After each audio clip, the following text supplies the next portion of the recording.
சிவகார்த்திகேயன் நடிப்பில் ஏஆர் முருகதாஸ் இயக்கத்தில் அனிருத் இசையில் மதராசி செப்டம்பர் 5 முதல் உலகமெங்கும் உங்கள் அபிமான திரையரங்குகளில். விரும்பக்கூடிய உறவை ஒரு மரியாதையை எதிர்பார்த்தோம், அது நடக்கவே இல்லை. அமித்ஷா இது மாதிரிலாம் இதுக்கான முன்னெடுப்புலாம் எடுத்து செய்வார்னு நினைச்சோம், அதையும் செய்யலை. பொறுத்து பார்த்தோம், பொங்கி எழுந்துட்டோம் அப்படின்னு இப்போ பொங்கி எழுந்துட்டார். பீகாரில் நிதிஷ்குமாருக்கு என்ன பண்ணாங்களோ அதை இப்போ அதிமுகவுக்கு பண்ணுறாங்க, அதான் விஷயம். இப்போ நிதிஷ்குமார் கூட்டணி கட்சி, ஆனால் அதே கூட்டணி கட்சியில் இருக்கிற இன்னொரு கட்சியை வச்சு நிதிஷ்குமார் கட்சி போட்டிடுற தொகுதியில் மட்டும் வேட்பாளர் நிறுத்தினாங்க. அப்போ என்னாச்சுன்னா ஆஃப்டர் எலெக்ஷன் அதிக தொகுதியில் பாஜகவும் அடுத்த நிதிஷ் வந்துருச்சு. இப்போ அதுக்கான வேலை நடக்கிறதா தான் நான் பார்க்குறேன். இங்கே எப்படின்னா இப்போ செங்கோட்டையனையும் நம்ம இதில் சேர்க்கணும், இப்போ சேர்த்தலாம். இப்போ மறுபடியும் அதே சசிகலா, டிடிவி தினகரன், ஓபிஎஸ் இவங்க கூட சேர்ந்து இவங்க எங்களுடைய எதிரி எடப்பாடி பழனிசாமி தான், அவரை வளர விட்டு அதிமுக அழிஞ்சிரும், அதனால அதிமுக போட்டிடுற தொகுதியில் மட்டும் நாங்கள் தொண்டர்களுக்காக நிற்கிறோம்னு சொன்னாங்கன்னு வச்சுக்கோங்க. அப்போ என்ன ஆகும்? அப்போ அந்த ஓட்டு இன்னும் பிரியும். திமுக சாதகமா பாஜகவுக்கு இந்த தேர்தல் குறி திமுக அல்ல, அடுத்தது தான் அதிமுக தான். கூட்டணி கட்சிக்கே வேட்டு நாங்கள் வென்று இதே ஜார்ஜ் கோட்டையில் காவி கொடி ஏற்றுவோங்கிறாரு. இது அதிமுக பாஜக கூட்டணிக்கு வர்ற ஓட்டையும் குறைக்கும் ஒன்று. அடுத்தது கூட்டணி ஆட்சின்னா சொல்லிட்டு இருந்தாங்க. ஒரு கிராமத்தில் இருக்கக்கூடிய அடிமட்ட தொண்டன் அதிமுக தொண்டன் இல்லை, அதிமுக தொண்டனே கிடையாது, ஆனால் ஆதரவாளர்னு வைப்பாங்க.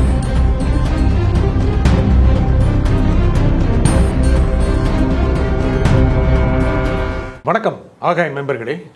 தேசிய ஜனநாயக கூட்டணியிலிருந்து டிடிவி தினகரன் ஏன் விலகினார், இதனால் யாருக்கு இழப்பு, இதை பற்றி பேசுவதற்காக பத்திரிகையாளர் திரு டிவி சோமு இங்கு வந்திருக்கிறார். வணக்கம் திரு டிவி சோமு. வணக்கம். ஏன் டிடிவி தினகரன் தேசிய ஜனநாயக கூட்டணி திடீரென்று விலகினார்? அதான் அவரே சொல்லியிருக்கிறாரு, தொடர்ந்து எதிர்பார்த்துட்டு இருந்தோம். அதாவது அதிமுகவுக்கும் எங்களுக்குமான ஒரு நெருங்கிய விரும்பக்கூடிய உறவை ஒரு மரியாதையை எதிர்பார்த்தோம், அது நடக்கவே இல்லை. அமித்ஷா இது மாதிரிலாம் இதுக்கான முன்னெடுப்புலாம் எடுத்து செய்வார்னு நினைச்சோம், அதையும் செய்யலை. பொறுத்து பார்த்தோம், பொங்கி எழுந்துட்டோம் அப்படின்னு இப்போ பொங்கி எழுந்துட்டார். இன்னொன்று சொல்லியிருக்காரு, துரோகம் இழைத்தவர்கள், முக்கியமாக எடப்பாடி தான் சொல்றாரு, அவர்களுக்கு எதிராக ஆரம்பித்த இயக்கம் இது, அவர்களை ஏன் நாம் தொழில் சுமக்கணும் அப்படின்னு சொல்றாரு. ஏப்ரல் மாசமே கூட்டணி அமைஞ்சிருச்சு, கிட்டத்தட்ட ஒரு 4 மாசம் கழிச்சு 5 மாசம் கழிச்சு ஏன் முடிவு எடுக்கணும்? இல்லை, சிம்பிளாக எனக்கு தோன்ற விஷயம் என்னன்னா, இப்போ அவரே சொல்லிட்டாருன்னு சும்மா சொன்னேன், இதன் பின்னணியில் எல்லாம் பாஜக இருக்கிறதா தான் நான் பார்க்குறேன். இதுக்கு பின்னணியில் நிச்சயமா எப்படின்னா, இப்போ பீகாரில் நிதிஷ்குமாருக்கு என்ன பண்ணாங்களோ அதை இப்போ அதிமுகவுக்கு பண்ணுறாங்க, அதான் விஷயம். இப்போ நிதிஷ்குமார் கூட்டணி கட்சி, ஆனால் அதே கூட்டணி கட்சியில் இருக்கிற இன்னொரு கட்சியை வச்சு நிதிஷ்குமார் கட்சி போட்டிடுற தொகுதியில் மட்டும் வேட்பாளர் நிறுத்தினாங்க. அப்போ என்னாச்சுன்னா ஆஃப்டர் எலெக்ஷன் அதிக தொகுதியில் பாஜகவும் அடுத்த நிதிஷ் வந்துருச்சு. இப்போ அதுக்கான வேலை நடக்கிறதா தான் நான் பார்க்குறேன். இங்கே எப்படின்னா இப்போ செங்கோட்டையனையும் நம்ம இதில் சேர்க்கணும், இப்போ சேர்த்துடலாம்.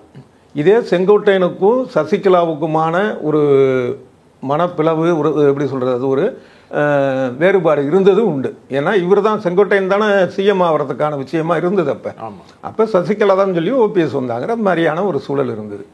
அப்போ இவர் கட்சி விட்டு போகாதவர் தான், பொறுத்துட்டு தான் இருந்தார். இப்போ மறுபடியும் அதே சசிகலா, டிடிவி தினகரன், ஓபிஎஸ் இவங்க கூட சேர்ந்து இப்போ ஒன்றும் இல்லை, சிம்பிளாக ஒரு யோசனை பண்ணி பாருங்களேன். இப்போ டிடிவி தினகரன் ஒரு அணி, அவர் தனி கட்சி அமமுக அவர் வச்சிருக்கிறாரு. இப்போ சசிகலா இன்னும் தான் அதிமுக பொதுச் செயலாளர்னு சொல்லிட்டு இருக்கிறாங்க. ஒரு எலெக்ஷனுக்கு ஒரு 5 வருஷம் ஒரு தடவை அப்பப்போ ஆடியோ வாய்ஸ் விடுவாங்க, அதை விடுங்க. ஓபிஎஸ் இருக்கார், போன தடவை சுயேட்சையாக தான் நின்னார். இப்போ அவர் ஒரு அமைப்பு ஒன்று வைக்கலாம், யூகத்தை சொல்கிறேன் ஒன்று. அதுமாதிரி செங்கோட்டையன் ஒன்று செய்யலாம், இல்லை செங்கோட்டையனும் ஓபிஎஸ்ன்னு சேர்த்து கூட பண்ணலாம்.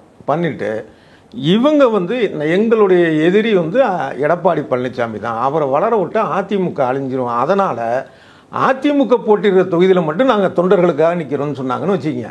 அப்போ என்ன ஆகும்? அப்போ அந்த ஓட்டு இன்னும் பிரியும். திமுக சாதகமாக போகும். அதை பற்றி பாஜக நான் பல காலமாக பல மாதங்களாக சொல்லிட்டு இருக்கிற விஷயம் என்னன்னா, பாஜகவுக்கு இந்த தேர்தல் குறி திமுக அல்ல, அடுத்தது தான் அதிமுக தான். கூட்டணி கட்சிக்கே வேட்டு. கூட்டணி கட்சிக்கு ஆரம்பத்திலேருந்து நான் சொல்லுவேன், இந்த இதுங்கிறது இல்லை, அவசரப்பட்டு ஏப்ரல் மாதம் ரொம்ப நேரம் காத்திருக்க வச்சு எடப்பாடியை கூப்பிட்டு வச்சு அமித்ஷா கூட்டணி அறிவித்த பிறகு இப்போ நீ கூட்டணிக்கே வேட்டு வைப்பாங்கன்னு சொல்கிறீங்களே. இப்போ ஒரு ஆடு கூட தாங்க வருஷக்கணக்காக வளர்க்குறாங்க. எதுக்கு வளர்க்குறாங்க? கோயிலுக்கு நேர்ந்து விடுறப்ப என்ன நடக்குது? அந்த மாதிரி தான் இது. நான் சொன்ன காரணங்கள் வேற, அந்த காரணம் இருக்கு. என்ன அப்படின்னா, பொதுவாக அங்கே பார்த்தீங்கன்னா எகன்ஸ்ட் பிஜேபி அப்படிங்கிற ஒரு மனநிலை நிலவுது. இப்போ இந்துங்கிறது வேற, இந்துத்துவா வேற. சரி, நீங்க ஆன்டி பிஜேபி மனநிலை எங்க நிலவுது? தமிழ்நாட்டில் அப்படி இருக்கும் சூழல்ல அப்படி சொல்லி கடந்த மக்களவை தேர்தல் கணிசமான வாக்கு வாங்கினாங்களே. இல்லை, 2 விதத்தில் எனக்கு அந்த ஒரு விஷயம் இருக்கு. என்ன ஆகுதுன்னா, 2 இல்லை, ஒரே விஷயம்தான். இந்த பீகாரில் நடந்த மாதிரி, இல்லை ஏற்கனவே மகாராஷ்டிரில் நடந்த மாதிரி இங்கேயும் அந்த வாக்குப்பதிவு கோளாறு நடந்திருக்குமோங்கிற சந்தேகம் தான். ஏன்னா ஒரு தொகுதியில் வந்து இவங்க இவ்வளோ ஓட்டு வாங்குறாங்கன்னு பார்த்துக்கோமே. இப்போ நான் இருக்கிற தொகுதியில் வந்து பாஜக ஒரு கணிசமான ஓட்டு வாங்கியிருக்குன்னு வைப்போம். அப்போ எனக்கு தெரிஞ்சு ஒரு 4 தெருக்கு ஒருத்தராவது வந்து பாஜக கொடி கட்டியிருக்கணும்ல. யாராவது ஒருத்தர் வீட்டில் வந்து ஒரு மோடி படம் போட்ட கார் இருக்கணுமா இல்லையா? அது நான் அது மாதிரி எதுவுமே பார்த்ததில்ல. ஆனால் கூட வாங்கியிருக்காங்கன்னா எப்படி அப்படிங்கிறது ஒரு அடிப்படை சந்தேகம். அது ராகுல் காந்தி சொன்னதுக்கு அப்புறம் அந்த சந்தேகம் கூட வருது. அந்த வாக்கை விட்டுருங்க. நான் சொல்ல வந்த விஷயம் வந்து என்னன்னா, அதிமுகவை எப்படி காலி அதுக்கான விஷயம் என்னன்னா, இப்போ இவங்க வந்து இந்த இந்துத்துவ மனநிலைங்கிறது இங்கே இருக்கிற ஆக பெரும்பாலான இந்துக்களுக்கு கிடையாது. ஆனால் இவர் என்ன சொல்கிறார், முருகன் வந்து ஆரம்பத்திலேயே ஒன்றிய அமைச்சர் வந்து நாங்கள் வென்று இதே ஜார்ஜ் கோட்டையில் காவிக்கொடி ஏற்றுவோங்கிறாரு. இது அதிமுக பாஜக கூட்டணிக்கு வர்ற ஓட்டையும் குறைக்கும். ஒன்று. அடுத்தது கூட்டணி ஆட்சின்னு சொல்லிட்டு இருந்தாங்க. ஒரு கிராமத்தில் இருக்கக்கூடிய அடிமட்ட தொண்டன், அதிமுக தொண்டன் இல்லை, அதிமுக தொண்டனே கிடையாது, ஆனால் ஆதரவாளர்னு வைப்போம். அவன் என்ன செய்வானா, நடக்கிறது எங்காச்சும் தெரியலாம்பா, ஒரு மனநிலை. அந்த மாதிரி இருக்கிறப்ப தமிழ்நாட்டில் கூட்டணி அப்படிங்கிறதுக்கான ஒரு எதிர் மனநிலை தான் இருக்குது. எங்கள் கட்சி அது திமுகவும் அதிமுகவும் அந்தந்த தொண்டர்களும் அதில் சொல்கிறது இல்லை. ஸோ அதே மாதிரி முதலமைச்சர் யாருங்கிறத வந்து என்டிஏ தான் முடிவு பண்ணி இப்போ மாற்றிருக்கிறார். இப்போ அண்ணாமலை 2-3 தடவை சொல்லிட்டார். ஆனால் அதே அண்ணாமலை சொன்ன இன்னொரு விஷயத்தை நம்ம கவனிக்கணும். என்ன சொல்லியிருக்கிறாரு அப்படின்னா, ஒரு கேள்வி கேட்கறதுக்கு தலைமை வந்து சொல்லுது, அதை செய்வது என்னுடைய கடமை சொல்ற தொண்டனாக கடமைக்கு தான் சொல்லியிருக்கிறார். மனசுலேருந்து வரல, அந்த மாதிரி அவர் சொல்லலை. தலைமை சொல்லுது, நான் சொல்லிட்டேன், ஆளை விடுங்க அப்படிங்கிற ரேஞ்சு தான். அதான் சொன்னார்ல, அதாவது சொல்லியிருக்கிறாரு, அவ்வளோதான். அதை நினைச்சு சந்தோஷப்பட்டுக்கலாம். அப்படிங்கிறப்ப இந்த அதிமுகவுக்கு எதிரான விஷயங்களை வந்து அப்பையிலிருந்து செஞ்சிட்டு இருக்கு பாஜக. இதை தெரிந்துதான் அந்த பக்கமே போகாம விலகினாரு எடப்பாடி பழனிசாமி.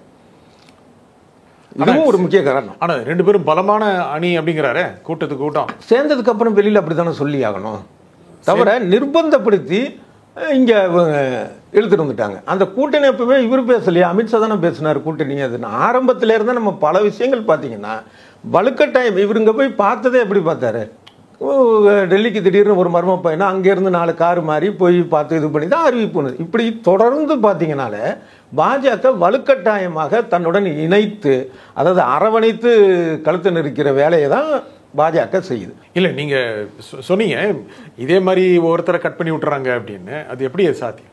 எப்படி கட் பண்ணி விட்டுறாங்க? இல்லை, ஓபிஎஸ் போனாரு, இப்போ டிடிவி போனாரு, இதுக்கு பின்னால பாஜக தான் இருக்குன்னு நீங்க சொல்ல வந்தீங்க. ஆமாம், இப்போ உதாரணமாக டிடிவி வந்து ஏன் வந்து பாஜக சொல்றதை கேட்கணும்னு வச்சுக்குவோம். டிடிவி வந்து எத்தனை நாள் கேட்டுட்டு இருந்தாரு.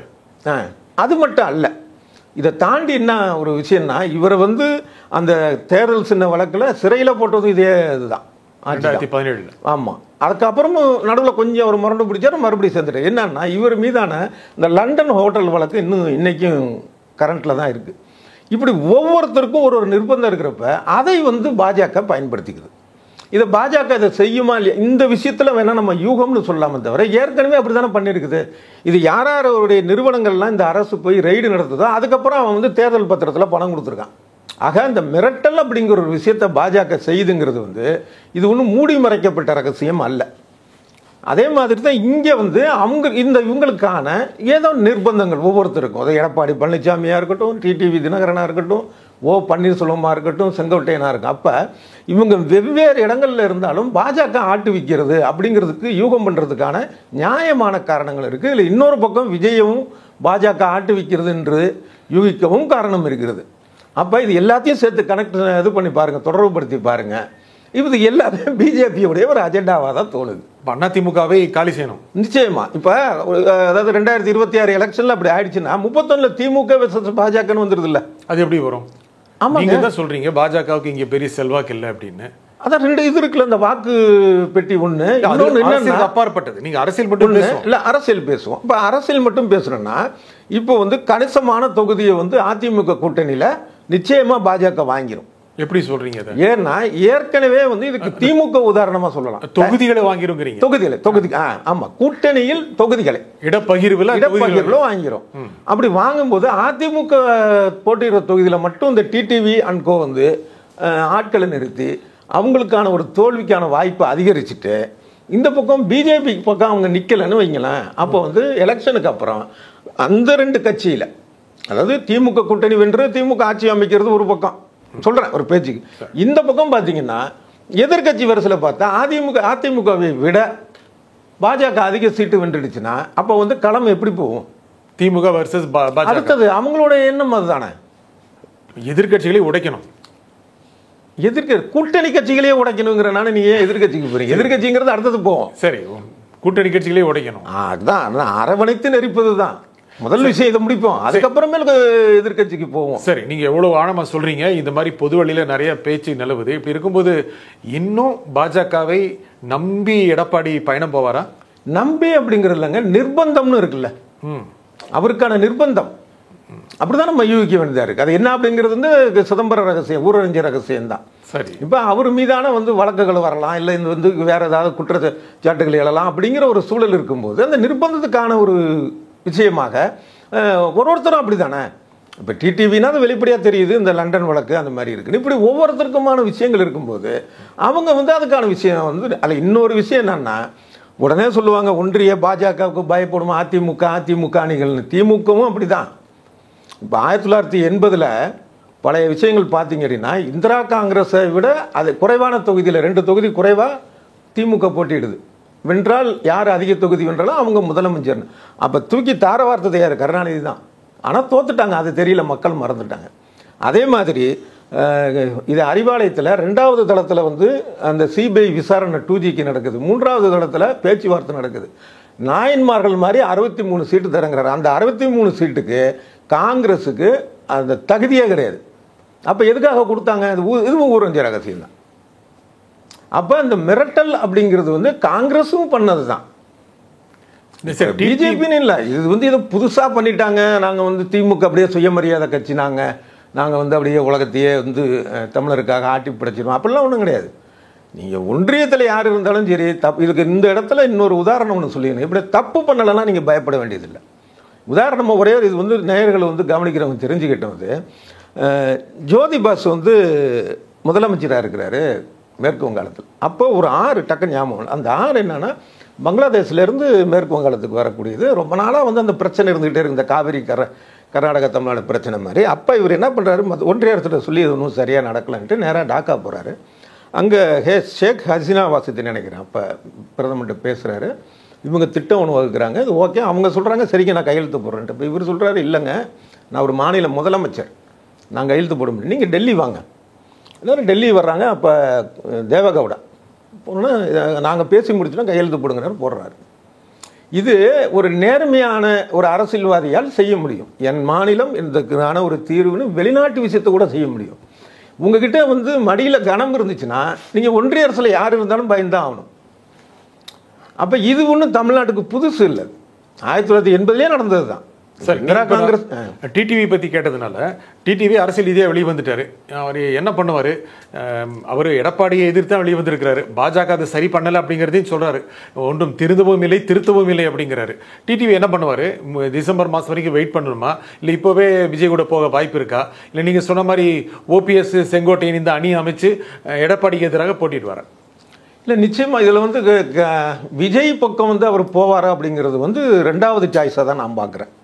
ஏன்னா இவர்கிட்ட ஆல்ரெடி இந்த ஒரு அமமுக இருக்குது. இந்த அமமுகவோட இன்னும் இந்த அதிமுக இந்த ஓபிஎஸ் மாதிரியான ஆட்கள், செங்கோட்டையன், இவங்களெல்லாம் சேர்த்துக்கிட்டு இதை ஒரு பில்டப் பண்ணுறதுக்கான ஒரு வாய்ப்பு தான் அவர். ஏன்னா அவருக்கான ஒரு முக்கியத்துவம் கூடுதலாக கிடைக்கிறதுக்கான ஒரு வாய்ப்பு இருக்கும். இல்லை இன்னொன்றும் பார்த்தீங்கன்னா விஜய் பக்கம் போகிறதுக்கான ஒரு சூழலும் இருக்கலாம். அப்படி இருந்தாலும் அது வந்து பிஜேபிக்கு நல்லது தான். என்ன காரணம்னா, இப்போ விஜய் வந்து இவங்கெல்லாம் சேர்ந்தாங்கன்னா அங்கே ஒரு குறிப்பாக சிறுபான்மையினர் வாக்குகள் வந்து ஒரு கணிசமாக, எல்லாத்தையும் சொல்லலை, ஒரு கணிசமாக வாங்கலாம். ஒரு தென்பகுதியில் கொஞ்சம் குறிப்பிட்ட சில வகுப்பினருடைய வாக்கு வாங்கலாம். இதன் மூலமாக திமுகவை மட்டுமல்ல அதிமுகவும் பலவீனப்படுத்த முடியும். ஸோ அந்த மாதிரியான ஒரு வாய்ப்பு. ஆனால் எப்படி இருந்தாலும் நான் அழுத்தி சொல்கிறது, இதன் பின்னால் இருக்கும் கரங்கள் பாஜகவின் கரங்கள். இந்த நிகழ்ச்சியில் கருத்தை கூறிய திரு டிவி சோமு மிக்க நன்றி. நன்றி. மீண்டும் ஒரு நிகழ்ச்சியை சந்திப்போம். நன்றி, வணக்கம். சிவகார்த்திகேயன் நடிப்பில் AR முருகதாஸ் இயக்கத்தில் அனிருத் இசையில் மதராசி செப்டம்பர் 5 முதல் உலகமெங்கும் உங்கள் அபிமான திரையரங்குகளில்.